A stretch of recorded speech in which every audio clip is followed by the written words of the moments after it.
गणपति बापा आज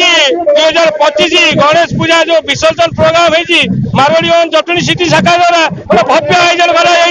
आयोजन आप देखिए हजार हजार संख्यार भक्त मैंने आसिक आगे उपमा घुगुनी सह पानी मिनरल वाटर आपंकर स्क्वाश सब प्रकार सुविधा देचु आज्ञा भक्त मैंने आसे कौन प्रकार असुविधा हम ना आम गजानन महाराज को स्वागत कर जो आज शेष दिन आगे मूर्ति टू नहीं माल टू नहीं सजाटू जी आज्ञा आम खुशी भाषा उल्लास विदा करूँ एवं आम जटणीवासी आह्वान अच्छी ये शांति श्रृंखला भाईचारा रही गणेश पूजा विसर्जन को उपभोग करूँ एवं जटणी माटी आगू बढ़ू गणपति बापा। गोविंद सोनी मारवाड़ी युव मंच जटनी शाखा सभापति आज ये गणेश विसर्जन उत्सव गोटे महा उत्सव आम जटनी यहाँ गोटे जटनीर बहुत बड़ पर्व जोटा कि जटनीवासी समस्ते मिसिकी पालन कर मारवाड़ी युवा मंच दीर्घ 12 वर्ष धरी यही आमर आयोजन आम कर 12,000 लोक को उपमा घुगनी खावा दौचु लोक मैंने बहुत उपकृत अच्छा आज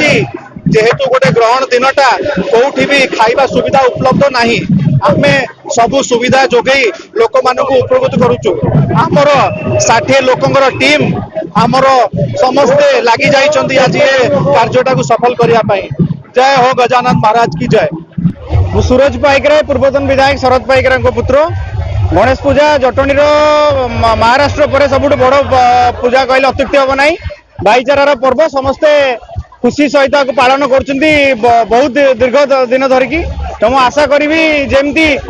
पूजा भल भाव है भसाणी भी भल भाव हो निश्चित भाव में मोर सहयोग रही बाबा साहाय्य सहयोग करते समस्त मोर से मनोभाव रही समस्त साहाय्य सहयोग करने ओल्लई जाए।